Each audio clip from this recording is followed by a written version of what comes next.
ஒரு தந்தை தன் மகனிடம் ஒரு பழைய கடிகாரத்தை கொடுத்து, "இதை பழைய பொருட்கள் விற்கும் கடையில் கொடுத்து விலை கேட்டு வா" என்றார். மகன் சென்றுவிட்டு வந்து, "அங்கே இது வெறும் 100 ரூபாய்தான் என்றார்கள்" என்றான். அடுத்து தந்தை, "இதை ஒரு அருங்காட்சியகத்தில் மியூசியம் காட்டி விலை கேள்" என்றார். அங்கு சென்று வந்த மகன் ஆச்சரியத்துடன், "அப்பா, அங்கே இதை 10 லட்சம் ரூபாய் என்கிறார்கள்" என்றான்.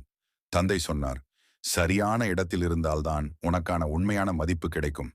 உன்னை மதிக்காத இடத்தில் இருந்து கொண்டு வருத்தப்படாதே. உனக்கான சரியான இடத்தை தேடிச் சாதி." பொருள்: இந்த கடிகாரம் என்பது உங்கள் திறமை மற்றும் உழைப்பை குறிக்கிறது. பழைய கடை என்பது உங்களை புரிந்து கொள்ளாத, உங்களை சாதாரணமானவராக பார்க்கும் தவறான நபர்கள் அல்லது சூழலை குறிக்கிறது. அருங்காட்சியகம் என்பது உங்கள் மதிப்பை உணர்ந்த சரியான இடத்தை குறிக்கிறது. நீதி: மதிப்பை தீர்மானிப்பது நீயே.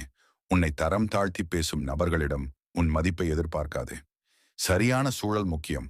ஒரு வைரம் குப்பையில் கிடந்தால் கல் என்றுதான் சொல்லுவார்கள். அது நகைக்கடைக்கு சென்றால்தான் அதற்கான கோடி ரூபாய் மதிப்பு கிடைக்கும். வெற்றிக்கு வழி: உன் திறமைக்கு அங்கீகாரம் கிடைக்கவில்லை என்றால் உன் திறமையை மாற்றாதே. நீ இருக்கும் இடத்தை மாற்றிப்பார். உன் மதிப்பு தெரியாத இடத்தில் மௌனமாக இருப்பதைக் காட்டிலும் உன் மதிப்பு தெரிந்த இடத்தை தேடிச் சாதிப்பதே புத்திசாலித்தனம்.